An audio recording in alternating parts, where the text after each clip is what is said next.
మాకు పెద్ద కుమార్తె పుట్టింది 2013లో. పెద్ద కుమార్తె పుట్టగానే అందరు అన్నారు, అచ్చు వాళ్ళ తండ్రిలాగే ఉంది, జాన్ వెస్లీ గారిని అలా దింపేసింది బ్లూ ప్రింట్ అన్నారు. నేను చాలా సంతోషించాను, ఎందుకంటే నా భర్త గారు అంటే, దైవజనులు అంటే నాకు చాలా ప్రేమ. దైవజనులు పోలికలో పుట్టిందని చాలా సంతోషించాను. ఆ తర్వాత 3 సంవత్సరాల తర్వాత మా నిత్య పుట్టింది, రెండో కుమార్తె పుట్టగానే అందరు అంటున్నారు, అచ్చు వాళ్ళ మేనత్తలా ఉంది, షకీనా గ్లోరీ గారి లాగా ఉందని అందరు చెప్తున్నారు.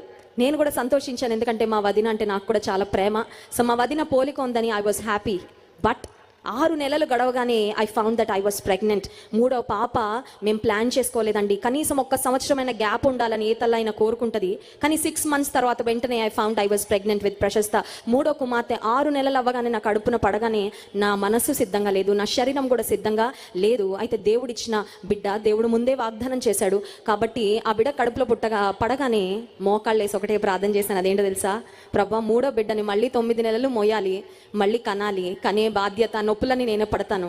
పెద్ద పాప జాన్ వెస్లీ గారిలా ఉంది, రెండో పాప మా వదిన్లా ఉంది, కానీ 3వ పాప ఖచ్చితంగా నా అలాగే ఉండాలి. నేను మాత్రం ఊరుకోను. ఆ డిజైనింగ్ నువ్వు ఏం చేస్తావో చేసేయి, నా కడుపులో ఉన్న బిడ్డను నా పోలికలో పెట్టు ప్రభు అని నేను ఆశపడ్డాను, ప్రార్థన చేశాను. పుట్టిన తర్వాత దేవుడు నా ఆశను, నా కోరికను తీర్చాడండి.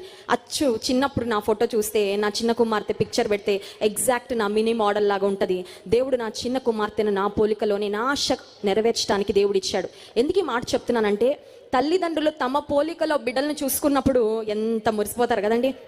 నాలాగే ఉందని ఎంత అల్లరి చేసినా వాళ్ళని కొట్టాలనిపించదు, ఎందుకంటే మన పోలిక కనబడుతున్నప్పుడు ఏదో ఒక ఆనందం, ఒక సంతోషం. ఇప్పుడు యేసయ్య కూడా మనల్ని ఈ లోకంలో తన రూపంలో సృజించుకున్నాడు, కానీ ఆయన పోలిక మనలో ఎప్పుడు కనబడాలి అని ఆయన కోరుకుంటున్నాడు. దేవుని పోలిక మనలో ఎప్పుడు కనబడుతుందంటే, ఇతరులను మనము ప్రేమించగలిగినప్పుడు.